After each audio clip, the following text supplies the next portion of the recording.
大家好，今日係10月17號星期一，歡迎收睇明報5點半新聞。啱啱收到嘅消息，素里市由騎警執法轉為市警，再由市警轉返做騎警嘅政策，清除咗一大障礙。省公安廳長范和富今日話，假若素里真係要叫停將皇家騎警改變為市警嘅計劃，省府唔會反對，但係一定要制定一套過渡計劃，嚟顯示點樣由市警改返做騎警，唔係撳個電掣咁簡單。又話最好唔好影響到公眾嘅安全。素里上一任市長麥卡勒姆掌政之下，素里開始由皇家騎警過渡去市警，已經請咗150名警察，包括警察總長、幾百名職員。但麥卡勒姆喺星期六敗選，接任嘅洛克喺選舉之前同埋選舉之後一直堅持要改返做騎警。究竟呢個爛攤子如何收科？大家只能拭目以待。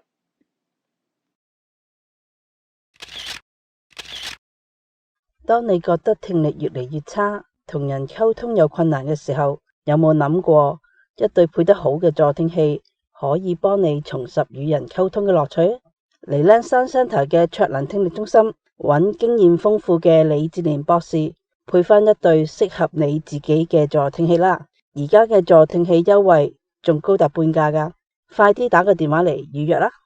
卓能聽力中心助你聽得更好，聽得更清。喺星期六嘅市選中 ，ABC Vancouver 大獲全勝，贏得市長嘅寶座，同埋市議會、學校局、公園局嘅大多數席位。溫哥華未來嘅4年施政可以講係由呢個黨話晒事。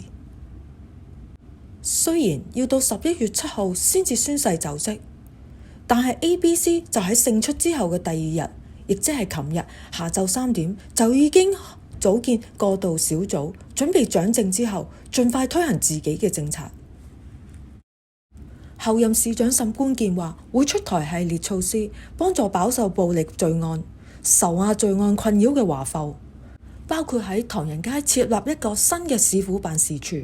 等啲民選官員可以多啲落唐人街了解民情。華埠嘅處境成為呢次市選其中一個爭論嘅焦點，而且爭持得好激烈。沈冠健團隊掛喺華埠嘅宣傳牌先係被人扯落，之後又再俾人燒爛，好彩冇波及旁邊嘅建築物。另一方面，今次市選除咗沈冠健成為溫哥華有史以嚟第一位華裔市長之外， BC 北部最大嘅城市，人口將近有75000嘅 Prince George，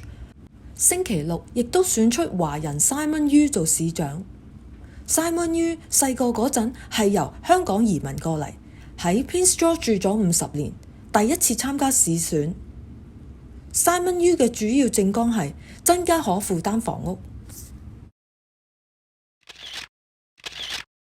永明聽力隱形助聽器新品上市，限時大優惠，經典型號低至半價，政府認可專業聽力中心提供全方位服務。聽力專家鄺永明小姐擁有多年驗配助聽器經驗，係全溫哥華最多醫生推薦嘅聽力專家。永明聽力就喺列治文帝國中心，請即致電預約聽力測試啦。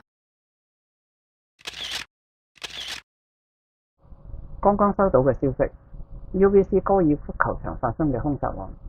現場所見有一具屍首，瞓喺一部白色汽車之後。離開案發現場冇幾遠，溫哥華市西20街甲皇根街一條後巷，有一部汽車起火焚燒，懷疑同 UBC 嘅兇案有關。警方初步冇透露詳情，只係話公眾安全冇受到威脅。加拿大環境部今朝早延長對大溫地區發出嘅空氣質素警示，華卑斯省南部同埋美國華盛頓州嘅野火繼續焚燒，製造大量煙霾。空氣中嘅懸浮微粒濃度仍然偏高，但程度會有差異。菲沙河谷東邊比起大溫西邊會有更多煙霾。預計未來幾日煙霾都唔會消散，直至天氣出現重大轉變。環境部預測溫哥華星期五會有7成機會落雨。溫哥華聽日星期二18號嘅天氣預告：朝早晴雲相間，其後逐漸天晴，但繼續有煙霾，氣溫最高有17度，離岸地區更加有21度。晚上天清，最低只有9度。如果想喺星期一至五準時收睇我哋530新聞，請訂閱明報 Daily Vancouver 嘅 YouTube channel。鍾意條片嘅就記得俾個 like 同